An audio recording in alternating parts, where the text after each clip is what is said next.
Now let us find the expression for capillary rise or fall. Expression for capillary rise और capillary fall, यानी यहाँ पर हमें height h की value निकालनी है above the liquid surface inside of the capillary. तो इसके लिए दो मेथड्स हैं। पहला मेथड है pressure difference method. Height h की वैल्यू निकालने के लिए हम एक कंटेनर में एक लिक्विड कंसीडर करेंगे। इस लिक्विड में जब कैपिलरी को इंसर्ट किया जाएगा, सपोज ये लिक्विड पार्शियली वेट कर रहे सॉलिड को, इसलिए मेनिस्कस कैसा होगा, कॉन्केव। जब कैपिलरी को डिप किया जाएगा तो लिक्विड कैपिलरी के अंदर राइज होगा। कितना राइज हो रहा है, मेनिस्कस और आउटसाइड लेवल से ये डिस्टेंस h हमें निकालना है यूजिंग प्रेशर डिफरेंस। तो हम कैपिलरी को मैग्नीफाई करके बनाते हैं।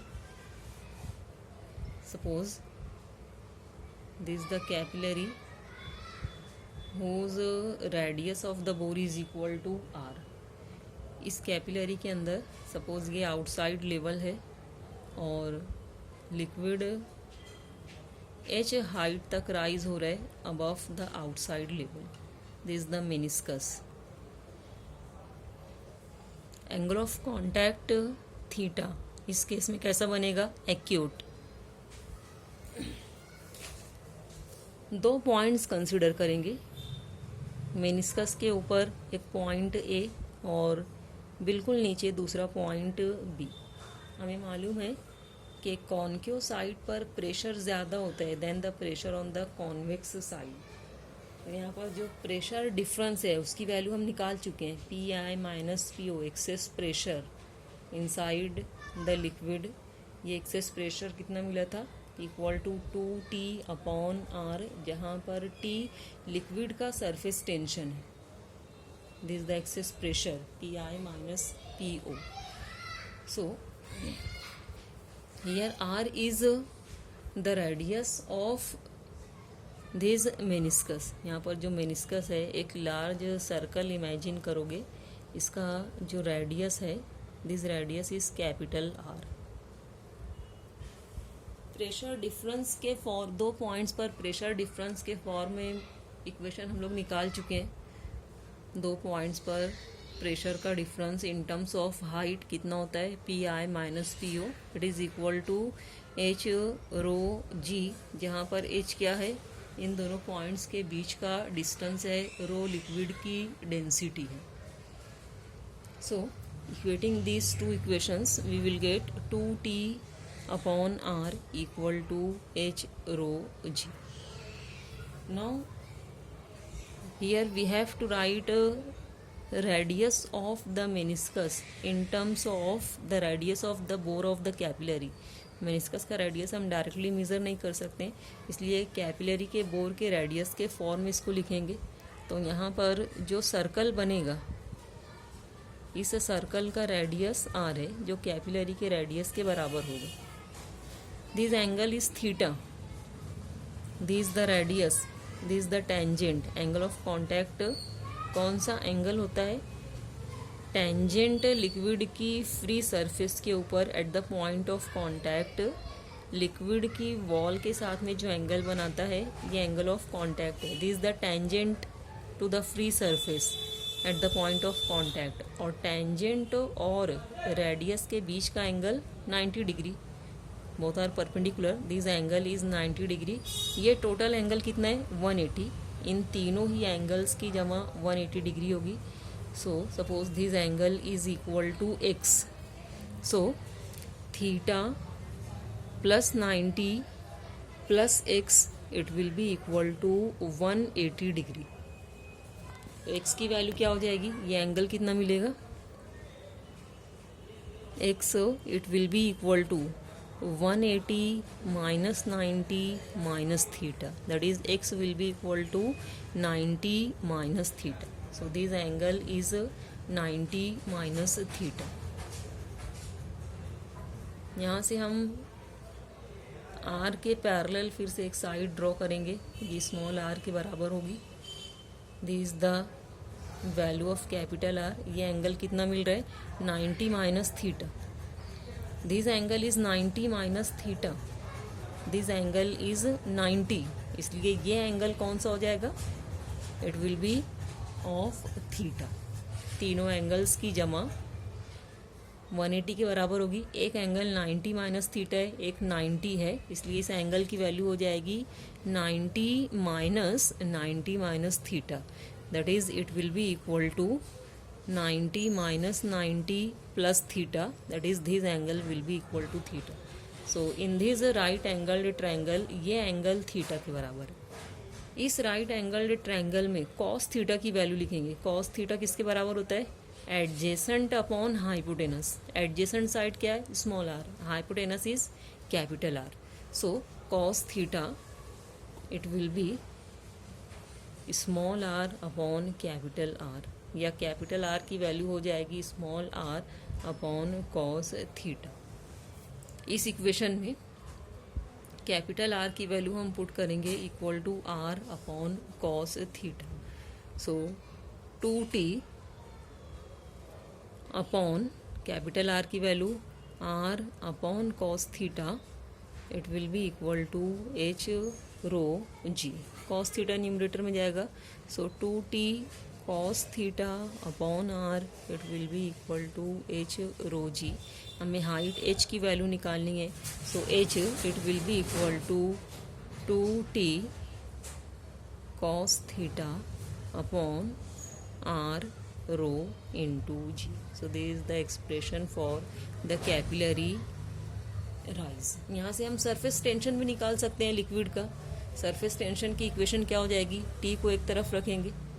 सो surface tension of the liquid from here it will be equal to R rho g. इस तरफ जाकर H के साथ मल्टीप्लाई करेगा. R rho g H upon 2 into cos theta. Now let us see the second method to find the capillary rise. फिर से हम magnified view consider करेंगे कैपिलरी का.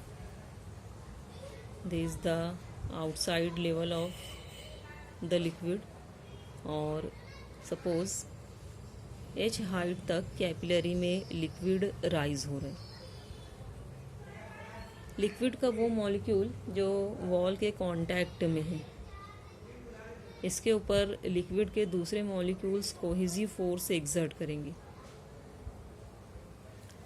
और ये force due to surface tension tangential होगा to the free surface of the liquid.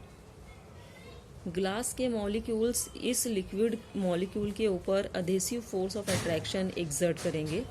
So this is the force due to surface tension. इस force को हम दो कंपोनेंट्स में रिजॉल्व करेंगे. This the angle of contact theta. So this will be the angle of contact theta. Surface tension की वजह से जो फोर्स है इसको दो कंपोनेंट्स में रिजॉल्व करेंगे, वर्टिकल कंपोनेंट और हॉरिजॉन्टल कंपोनेंट. यह एंगल थीटा के बराबर है. एंगल ऑफ कॉन्टैक्ट का अपोजिट एंगल है, इसलिए वर्टिकल कंपोनेंट एडजेसेंट कंपोनेंट यानी टी कॉस थीटा के बराबर होगा, और हॉरिजॉन्टल कंपोनेंट ये टी साइन थीटा के बराबर होगा. The same will happen here. यहाँ पर कोहेसिव फोर्स लिक्विड के मॉलिक्यूल्स की वजह से this the angle of contact.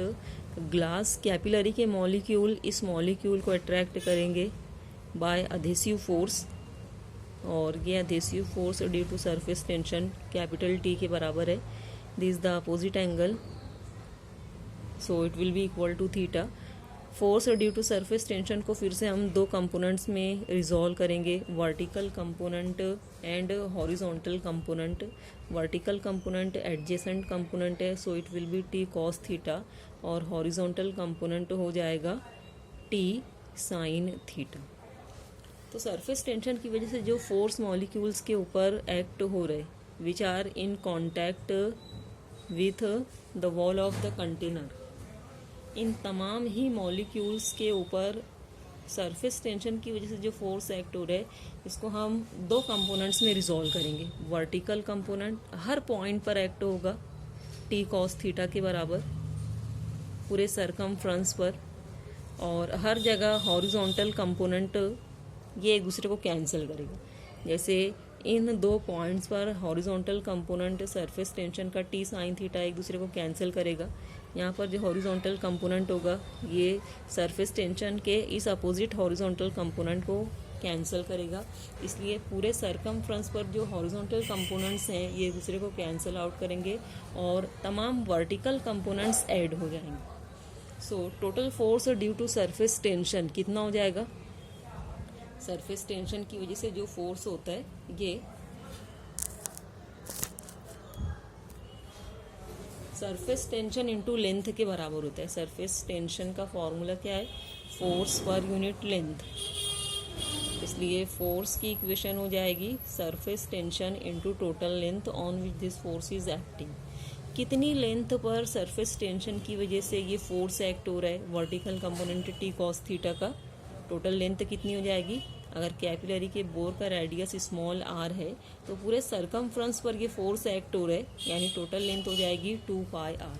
So the force due to surface tension it will be equal to surface tension into length, और टोटल लेंथ है 2 pi R, और total force due to surface tension कितना है? T cos theta. Horizontal components cancel कर रहे हैं forces के और वर्टिकल कंपोनेंट्स ऐड हो जा रहे हैं। So total force it will be equal to 2 pi r into T cos theta. ये vertical force due to surface tension, क्योंकि लिक्विड कॉलम अब इक्विलिब्रियम में है इसलिए ये वर्टिकल फोर्स किसको बैलेंस करेगा? लिक्विड कॉलम को इनसाइड द कैपिलरी के अंदर जो लिक्विड कॉलम है उसके वेट को बैलेंस करेगा। This upward force due to surface tension which is T cos theta into 2 pi R, ये इस कैपिलरी के लिक्विड कॉलम के वेट को बैलेंस करेगा। क्योंकि ये लिक्विड कॉलम इक्विलिब्रियम में है इसलिए दोनों फोर्सेस एक दूसरे को बैलेंस करेंगे।